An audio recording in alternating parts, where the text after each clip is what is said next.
আচ্ছা দেখো, তো একটু আগে আমার বাবা কল দিছিল, তো সে কারণে আর কি হচ্ছে তোমার ক্লাস থেকে বের হইতে হলো, সরি ভিডিও থেকে। দেখো, তো কিছু কিছু পদার্থ আবার আছে যারা জারক এবং বিজারক উভয় রূপে কাজ করে। কিছু কিছু তোমাদের ফ্রেন্ডদের মধ্যে দেখবা যে ধরো তারা কি করে, মানে হচ্ছে কিছু কিছু ফ্রেন্ড থাকে না ক্লাসে যারা সবার সাথে মিশে, ঠিক আছে?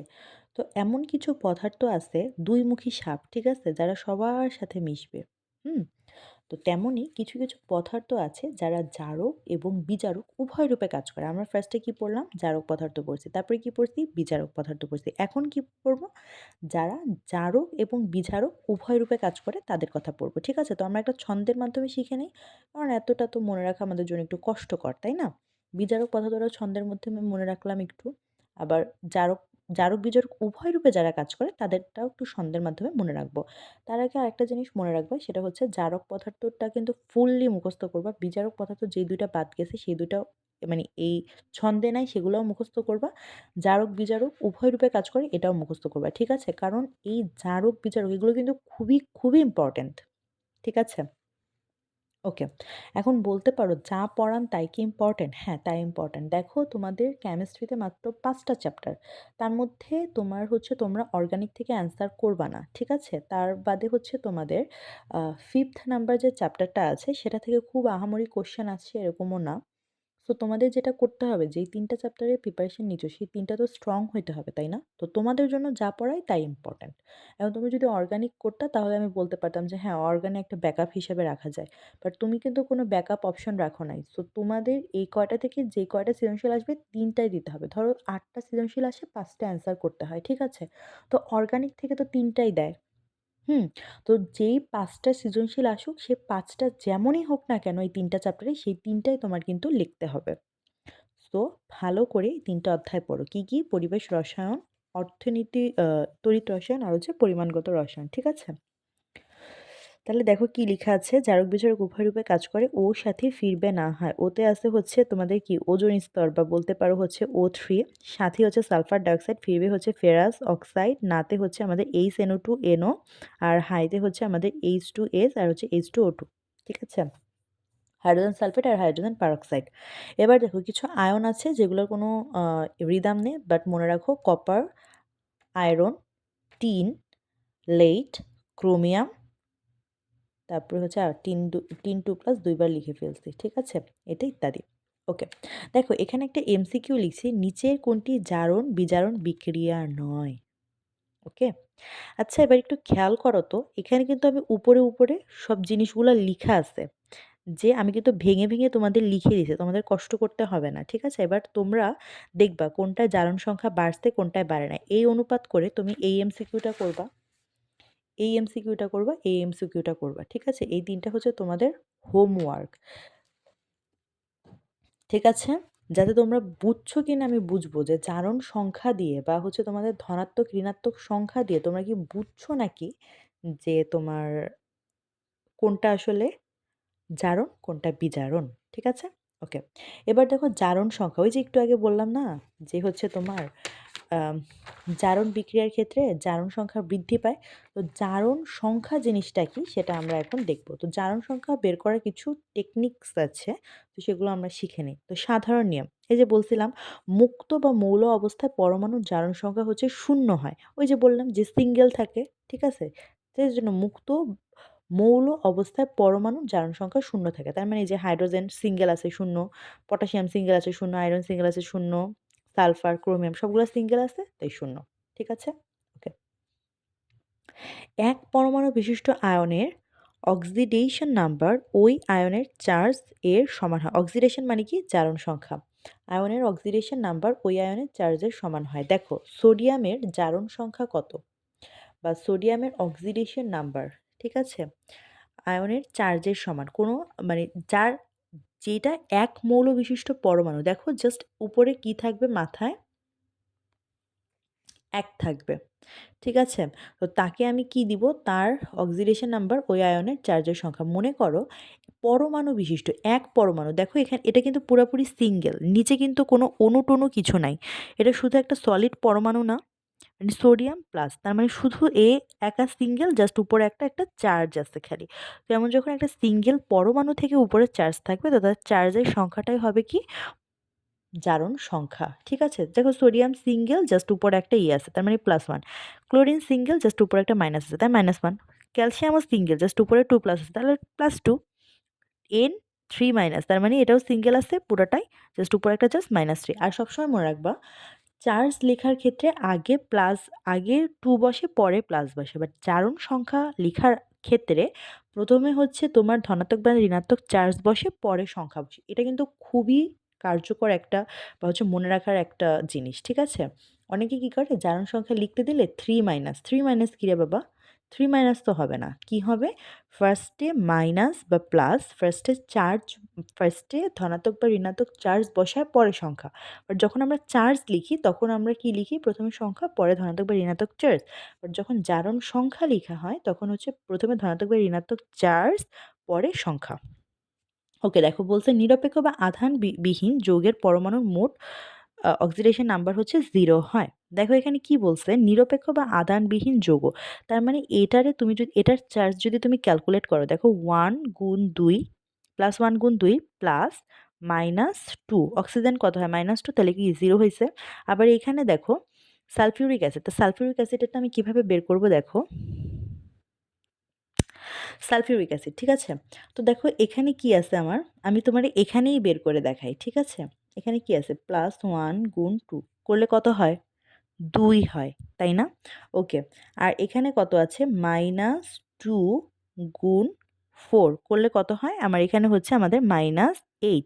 আর এখানে কি আছে, +2, বাকি কত থাকলো 6, তার মানে হচ্ছে আমাদের প্লাস, সালফারের কত হচ্ছে আমাদের +6।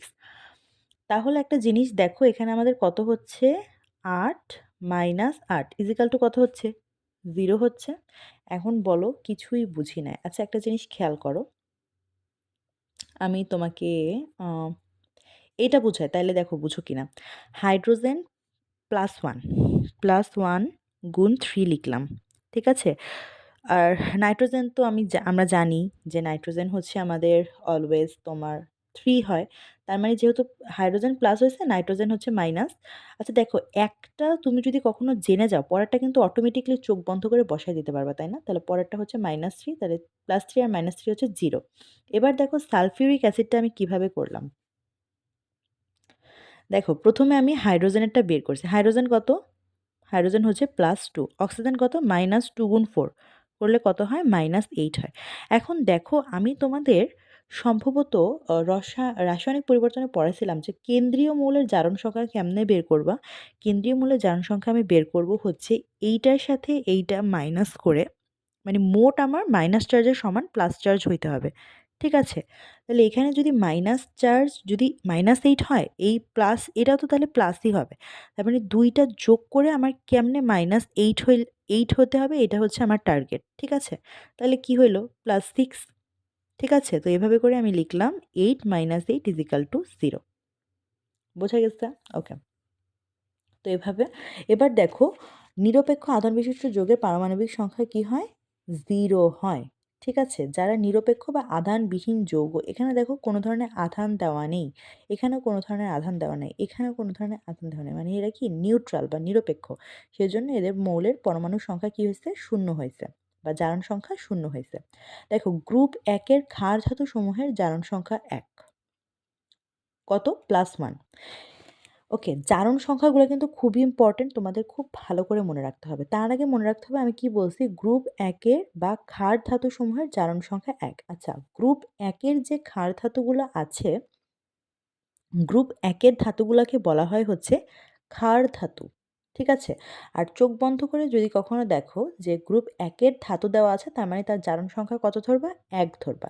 এখন কোশ্চেন হচ্ছে, তুমি আমারে বলবা আমি তো গ্রুপ 1-এর ধাতুগুলাই জানি না। ওকে, গ্রুপ 1-এর ধাতুগুলো মনে রাখার জন্য একটা টেকনিক বলে দিই। ঠিক আছে, সেটা হচ্ছে ফার্স্টে মনে রাখবা, হাই, লি, না, কে, রুবি, সাজাবে, ফ্রান্সে। ঠিক আছে, কি বলছি, হাই, লিনাকে রুবি সাজাবে ফ্রান্সে, তার মানে কি হয়, hydrogen, lithium, sodium, potassium, rubidium, caesium, francium. বোঝা গেছে? হাই লিনাকে রুবি সাজাবে ফ্রান্সে। Hydrogen, lithium, sodium, potassium, rubidium, caesium, francium. হুম? একদম টানা মুখস্থ করে দিবা। তাহলে তখন এগুলার সাথে যখন তুমি ধরো তোমার এরকম থাকতে পারলো যে হচ্ছে রুবিডিয়াম ক্লোরাইড। এখানে রুবিডিয়ামের জারণ সংখ্যা কত? তুমি চোখ বন্ধ করে বলে দিবা রুবিডিয়ামের জারণ সংখ্যা হচ্ছে +1। বোঝা গেছে? ওকে। তো আমরা কি বুঝলাম? আমরা বুঝলাম যে আহ, তোমার কি বলে এটাকে? আচ্ছা দেখো, তোমরা আবার অনেক সময় একটু বোকা আছো। দেখো এরকম যদি আসে, ধরো রুবিডিয়াম সালফেট। হুম, সালফেটের যোজনী কত আমরা জানি 2, তখন রুবিডিয়ামের এখানে 2 বসবে, সালফেটের এখানে রুবিডিয়াম মানে তো 1, সালফেটের এখানে আমাদের 1 বসলো, ঠিক আছে? এবার দেখো তোমরা বলবা, তখন যদি তোমাদের জিজ্ঞেস করে রুবিডিয়ামের যোজনী সংখ্যা মানে রুবিডিয়ামের জারণ সংখ্যা কত? দেখো রুবিডিয়ামের জারণ সংখ্যা তো এই যে আমরা পড়লাম, গ্রুপ 1 এর সব মৌলের জারণ সংখ্যা +1, তাহলে আমি এখানে +1 বসাইলাম। বাট রুবিডিয়াম কিন্তু এখন আর সিঙ্গেল নাই, রুবিডিয়ামের এর নিচে কিন্তু একটা 2 চলে আসছে, সালফেটের জারণ সংখ্যা। তখন এই 2টা কিন্তু গুণ হয়ে কি হবে? +2 হয়ে যাবে। ঠিক আছে, বুঝতে পারছো? জারণ সংখ্যা বললে কি হয়ে যাবে? +2 হয়ে যাবে তখন। তো এটা একটু কি করবা, মনে রাখবা, ঠিক আছে? ওকে। সো এটা গেল। তো এই গ্রুপ 1 এর সবগুলা মৌল মনে রাখবা, মনে রেখে হচ্ছে তাদের কি জারণ সংখ্যাটা, তো তাহলে এমনিতেই বসায় দিতে পারবা, ঠিক আছে? এখানে জাস্ট তারপরে লেখা ছিল। এবার দেখো গ্রুপ 3 এর বেলায় জারণ সংখ্যা কি হবে? +3 হবে। গ্রুপ 3 এ যেই পদার্থগুলো আছে সেই পদার্থ বলছে যে মৌলগুলো আছে তাদের জারণ সংখ্যার মানটা একটু মুখস্থ রাখবা। এবার দেখো গ্রুপ 2, আমি 3 আগে লিখে ফেলছি, 2 পরে লিখে ফেলছি, তোমরা একটু চেঞ্জ করে নিও, ঠিক আছে? গ্রুপ 2 কে কি বলা হয়? অ্যালকালি আর্থ মেটাল বা হচ্ছে মৃৎ ক্ষার, ঠিক আছে? মানে মাটিতে যেই সব ক্ষার পাওয়া যায় গ্রুপ 2 এ সেই সব ক্ষার পাওয়া যায়। আর গ্রুপ 2 এর পদার্থর জারণ সংখ্যা কত? জারণ সংখ্যা হচ্ছে +2, ঠিক আছে? তাহলে দেখো গ্রুপ 2 এ কারা কারা আছে? গ্রুপ 2 এর মৌলগুলোকে মনে রাখবা, বিরিয়ানি, মোগলাই, কাবাব, সরিয়ে বাটিতে রাখ। কি বলছি? বিরিয়ানি, দাঁড়াও একটু লিখে দিই, ঠিক আছে? গ্রুপ 2 এর মানে আমি যেভাবে করে মনে রাখছি সবাই এভাবে করে মনে রাখে, বিরিয়ানি, মোগলাই, কাবাব সব খাবার জিনিস, ঠিক আছে? কাবাব সরিয়ে বাটিতে রাখ। মানে তোমারে কেউ খাইতে দিচ্ছে, তাহলে তুমি ডায়েট করতেছো মনে করো, ঠিক আছে? তখন তুমি বলবা বিরিয়ানি, মোগলাই, কাবাব সরিয়ে বাটিতে রাখ। তাহলে কি হচ্ছে? বিরিয়ানিতে কি হবে? বিরিয়ানিতে হবে হচ্ছে বেরিলিয়াম, মোগলাইতে হবে হচ্ছে ম্যাঙ্গানিজ, কাবাবে হবে হচ্ছে আমাদের ক্যালসিয়াম, সরিয়েতে হবে আমাদের স্ট্রনশিয়াম, বাটিতে হচ্ছে আমাদের বেরিয়াম, রাখতে আমাদের হচ্ছে রেডিয়াম। তোমরা কিন্তু অনেকে ভুল করো, এটা হচ্ছে বেরিলিয়াম আর এটা হচ্ছে বেরিয়াম, ঠিক আছে? তো ফার্স্টে কোনটা হবে? বিরিয়ানি, মোগলাই, কাবাব সরিয়ে বাটিতে রাখ। বোঝা গেছে? তাহলে কি হচ্ছে, এই গ্রুপ 2 বা মৃৎক্ষার ধাতুর জারণ সংখ্যা কত? +2, ঠিক আছে? তার মানে এই সব যে ধাতুই আমরা দেখব না কেন, মানে এই বিরিয়ানি, মোগলাই, কাবাব সরিয়ে বাটিতে রাখ, এখানে যতগুলোই তোমার আহ, ধাতুগুলো কখনো কোনো যোগে দেখবা, চোখ বন্ধ করে জারণ সংখ্যা কত হবে? 2 হবে, ঠিক আছে? এবার বুঝতে পারছো আমরা কিভাবে জারণ সংখ্যাগুলো মনে রাখি? আমি কিভাবে বলতে পারি যে ধরো বেরিয়াম, বেরিয়াম কথাটা আছে। আচ্ছা দেখো, যদি এরকম থাকে পরীক্ষায় বেরিয়াম সালফেট, তখন কেন এই নিচে 2 থাকে না? দেখো বেরিয়ামের যোজনী তো 2, এই 2 তাহলে এখানে যাবে, সালফেটের যোজনী কত? 2, এখানে গেল। এই 2 আর এই 2 তো কাটাই যাবে, তাই না? সেজন্য আমরা লিখে রাখি বেরিয়াম সালফেট। এবার বুঝতে পারছো কিসের জন্য? সো আমরা কি জানলাম? যে এই যে গ্রুপ 2 এর যতগুলো মৌল আছে এটা ফার্স্টে মুখস্থ করবা, দেন পড়বা গ্রুপ 2 এর মৌলগুলোর জারণ সংখ্যা হচ্ছে +2, ঠিক আছে? আচ্ছা গ্রুপ 3 এর মৌলগুলো তো পড়ালাম, তাই না? তো আমি একটু বইয়ে দেখে নিই ফার্স্টে যে গ্রুপ 3 এর মৌলগুলো কি আছে। গ্রুপ 3 এর মৌলগুলা, ওকে, গ্রুপ 3 বলতে মেইনলি বোঝাইছে হচ্ছে 13 নাম্বার গ্রুপটা বুঝাইছি, ঠিক আছে? যেখানে আছে হচ্ছে বোরন, অ্যালুমিনিয়াম, গেলিয়াম, ইন্ডিয়াম, থেলিয়াম, নিহোনিয়াম। এটা আমি মনে রাখছিলাম, বউ আমার গেল ইন্ডিয়ার টানে। কি বলছি? বউ, বোরন, আমার, অ্যালুমিনিয়াম, গেল, গেলিয়াম, তারপরে হচ্ছে ইন্ডিয়াম মানে হচ্ছে ইন্ডিয়া, থ্যালিয়াম মানে হচ্ছে টানে, ঠিক আছে? বউ আমার গেল ইন্ডিয়া টানে, তো বউ আমার গেল ইন্ডিয়ার টানে, নেতে নিহনিয়াম আর টানে হচ্ছে আমাদের থেলিয়াম, এভাবে করে আমি হচ্ছে মনে রাখছিলাম। তো গ্রুপ 3 বলতে মেইনলি বোঝাচ্ছে 3A বা 13 নাম্বার গ্রুপ। ঠিক আছে, মানে আমি বুঝাইছি। তো এটা কি দিয়ে মনে রাখবা, বইয়ের পাশে লিখে রাখবা, বউ আমার গেল ইন্ডিয়ার টান। তোমাদের যখন পিরিয়ডিক টেবিল পড়াবো ইনশাল্লাহ তখনই হচ্ছে কি পড়াবো তখন কি পড়াবো বলো তো? তখনই হচ্ছে তোমাদের মানে গ্রুপ 1 থেকে শুরু করে গ্রুপ 18 পর্যন্ত যতগুলো হচ্ছে তোমার মৌলগুলো আছে সবগুলো মৌল তখন মনে রাখার টেকনিক বলে দিতে পারবো। ঠিক আছে, ওকে। এবার দেখো বলছে আধানযুক্ত যৌগের জারণ সংখ্যা ওই আধানের সমান হয়। দেখো একটু আগে আমরা পড়ছিলাম আধানহীন, এই যে এটা কিন্তু কোনো আধান ছিল না, আধানহীন ছিল, সেজন্য আমাদের এর মোট মানে যৌগের পরমাণু মোট জারণ সংখ্যা কি হয়েছিল, শূন্য হয়েছিল। কোনো আধান যদি না দেওয়া থাকে, উপরে কোনো চার্জ দেওয়া না থাকলে তখন আমরা তার মোট জারণ সংখ্যা শূন্য ধরে নিই। বাট যদি আমাদের আধান থাকে, আধানযুক্ত যৌগের মোট জারণ সংখ্যা ওই আধানের সমান হয়। মানে ধরো এখানে অ্যামোনিয়াম প্লাস আছে, তার মানে এর আধানের সমান, মানে এই +1, তার মানে এটার পুরোটার জারণ সংখ্যা হচ্ছে +1। এখানে সালফেট 2 মাইনাস, তার মানে পুরোটা জারণ সংখ্যা হচ্ছে -2। সায়ানাইড মাইনাস, তার মানে এটা হচ্ছে -1। নাইট্রেট 3 মাইনাস, মানে এটা হচ্ছে আমাদের কি হয়েছে -3। বোঝা গেছে জিনিসটা? এবার দেখো ধাতব হ্যালাইড হ্যালোজেনের জারণ সংখ্যা -1। ঠিক আছে, হ্যালোজেন গ্রুপটা মুখস্থ করতে বলছিলাম, fluorine, chlorine, bromine, iodine, astatine, tennessine. ঠিক আছে, এই ধাতব হ্যালাইডটা একটু মনে রাখবা, এই ধাতব হ্যালাইডটা মনে রাখবা ধাতব হ্যালাইডের অক্সিডেশন নাম্বার হচ্ছে -1। তারপরে এটা হচ্ছে তুমি তোমার মনে রাখলা। এবার দেখো তার মানে এই তখন ধাতব হ্যালাইডগুলো যখনই দেখবা তখন দেখবা এরা হচ্ছে তোমার কি, এদের জারণ অক্সিডেশন নাম্বার বা জারণ সংখ্যা হচ্ছে -1। আর আমি তোমাদের বলে দিয়েছিলাম যে অণু কাদের গঠন হয়, যারা হচ্ছে আমাদের অধাতব যৌগ, সরি অধাতব মৌল এবং যারা হ্যালাইড গ্রুপ তাদের কিন্তু অণু গঠন করে, তাই না? তো এই যে হ্যালাইড গ্রুপ সেটা তো তখন এমনিতেও মুখস্থ করতে হতো, তো এটা ওকে।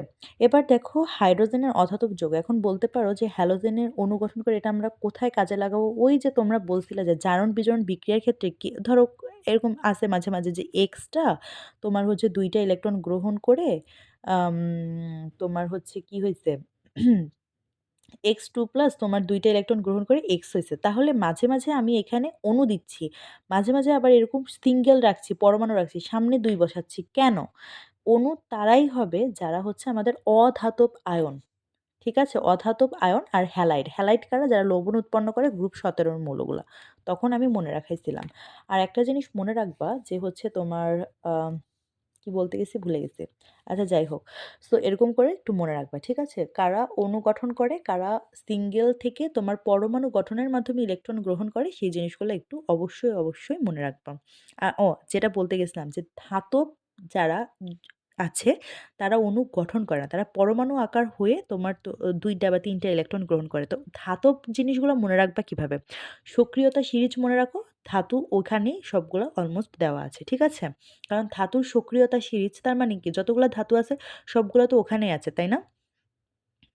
লিকে কেনা ম্যাকাইভার এলেম যেন ফিরে কানা সুস্মিতাকে পাবে হায়, কাবুল হাজি আজি পেটাবে আমায়। জাস্ট এরকম করে মনে রাখবা, তোমার পুরা সব কিছু পেরে যাবা। ঠিক আছে, ওকে। এবার দেখো হাইড্রোজেন, তো এই পর্যন্ত গেলাম। এবার দেখো হাইড্রোজেন অধাতব যৌগ, সেজন্য অধাতব, ওই যে বললাম অধাতু হইলে কি হয়। ওকে, এখানে দেখো একটা জিনিস দেখার আছে যে হাইড্রোজেনের ক্ষেত্রে একটু মাঝে মাঝে ব্যতিক্রম হয়। ঠিক আছে, হাইড্রোজেন যদি অধাতব যৌগে থাকে তাহলে এর অক্সিডেশন নাম্বার হয় +1। যেমন অ্যামোনিয়াম, ঠিক আছে, সরি অ্যামোনিয়ায় হাইড্রোজেনের অক্সিডেশন নাম্বার হচ্ছে +1, কিন্তু হাইড্রোজেনের ধাতব যৌগে অক্সিডেশন নাম্বার হচ্ছে -1। যেমন এখানে দেখো লিথিয়াম, লিথিয়াম কি একটা ধাতু না? অ্যালুমিনিয়াম কি একটা ধাতু না? তখন আমার হাইড্রোজেনের যে অক্সিডেশন নাম্বার সেটা কিন্তু আমি -1 ধরবো। তাহলে এখানে কয়টা হাইড্রোজেন আছে? -4।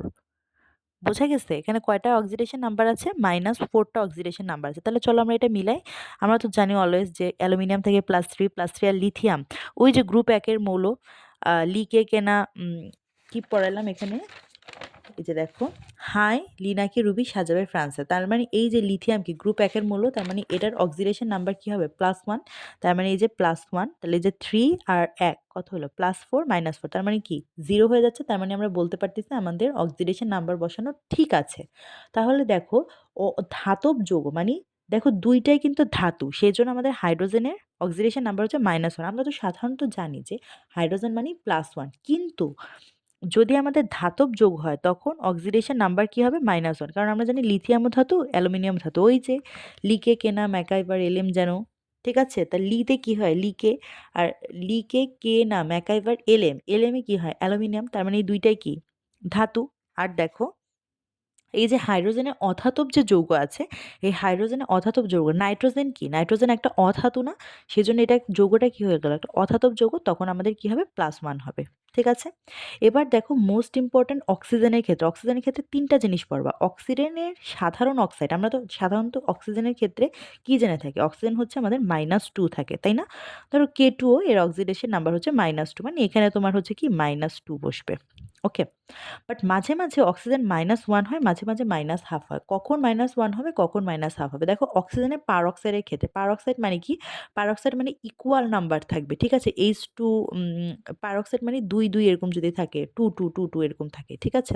সো এই যে হাইড্রোজেন পারঅক্সাইড হচ্ছে পটাশিয়াম পারঅক্সাইড। এরকম থাকলে অক্সিডেশন নাম্বার হচ্ছে -1 আর অক্সিজেনের সুপার অক্সাইড হচ্ছে -1/2।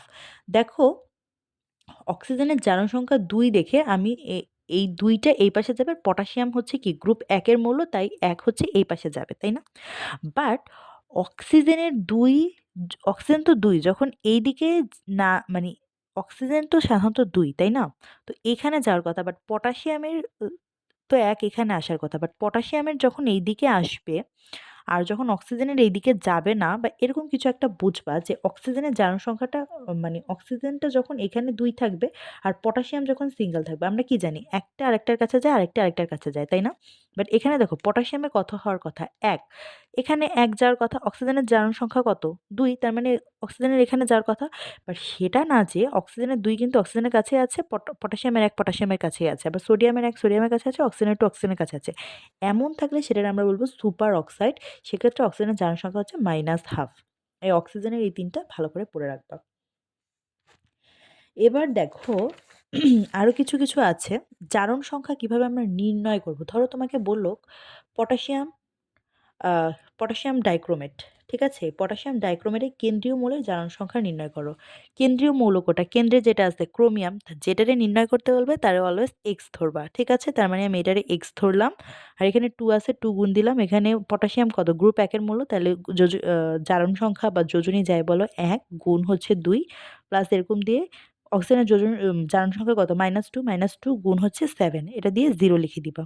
সবটা বসায় 0 লিখবা। কারণ আমরা জানি জারণ সংখ্যা সব যদি ক্যালকুলেট করো, তাহলে কিন্তু অ্যান্সার 0 ই আসে। তুমি তোমার জারণ সংখ্যা ঠিক আছে কিনা বুঝবা কেমনে? সবগুলা ক্যালকুলেট করে যদি 0 আসে, তাহলে তুমি বলবা তোমার জারণ সংখ্যা ঠিক আছে। কেন জানো? কারণ জারণ সংখ্যা যতগুলা প্লাস চার্জ থাকে কোনো যৌগে, ততগুলাই কিন্তু মাইনাস চার্জ থাকে। তার মানে তোমার যদি হচ্ছে পুরাটা ক্যালকুলেট করে যদি অ্যান্সার আসে 0 তাহলেই কেবল আমরা বুঝতে পারবো যে হচ্ছে কি আমার জারণ সংখ্যা বের করা ঠিক আছে। ঠিক আছে? সো আমার যেহেতু এটা বের করতে বলছে তার মানে আমি একটা ফার্স্ট এ জিনিস ধরে নেই এটা পুরাটার জারণ সংখ্যা তো 0 ই হবে। নাহলে তো এটার কোনো মানে জারণ সংখ্যাটা অ্যাপ্রোপ্রিয়েট হয় না। তো আমি পুরাটারে ধরে মানে এটারে আমি x ধরে পুরোটারে আমি 0 ধরে ফেললাম। ঠিক আছে? দেন এটা আমি ক্যালকুলেট করে x এর মান কত মানে কত পেলাম? +6 ওকে? এবার একটা জিনিস খেয়াল করো, এই যে আমি +6 পাইলাম, এটা কি আমার ঠিক আছে কিনা? চলো তো দেখি। দেখো এখানে কি লিখা আছে K2Cr2O7 আচ্ছা O এর মান কত? -2 আর এটা যে ৭ তার মানে হচ্ছে আমাদের কত হইল? ১৪ তার মানে যেভাবেই হোক আমার এখানে কত বানাইতে হবে? +১৪ বানাইতে হবে। পটাশিয়াম কত? ১ গুণ হচ্ছে আমাদের কত? ২ তার মানে পটাশিয়াম পাইলাম আমি +2 ক্রোমিয়াম কত বের হইছে? ৬ তাইলে এখানে আছে হচ্ছে +৬ আর ক্রোমিয়ামের নিচে ২ আছে। তার মানে হচ্ছে ২ তার মানে কত? +১২ তার মানে +১২ আর +২ কত? +১৪ আর এখানে কত বের হইছে? অক্সিজেনের আছে -১৪ তার মানে আমি বুঝলাম যে আমার x এর মান যে +6 বের হইছে এটা আমাদের কি অ্যাপ্রোপ্রিয়েট। ওকে? এবার দেখো আরেকটা যৌগ আছে। যৌগ দিয়ে বলছে আয়রনের oxidation number is equal to what? তো যখন এরকম বড় একটা যৌগ দিয়ে সবটা একসাথে তোমার মাইনাস থাকবে তখন ফুলটা ইকুয়াল দিয়ে তুমি এখানে মাইনাস লিখে নিবা। আর হচ্ছে এটা বের করতে বলছে দেন হচ্ছে তুমি সবগুলো বের করে অ্যান্সার বের করবা। ঠিক আছে? আর কিছু জারণ সংখ্যা তোমার ব্যতিক্রম আছে। এই ব্যতিক্রমগুলো আমি লিখে দিছি যে এইখানে সালফারের অক্সিডেশন নাম্বার +6 এখানে সালফারের অক্সিডেশন নাম্বার ২, ৬ এরকম হতে পারে। এই জিনিসগুলো একটু মনে রাখবা। ঠিক আছে? ওকে তাহলে ভালো থাকো। আল্লাহ হাফেজ।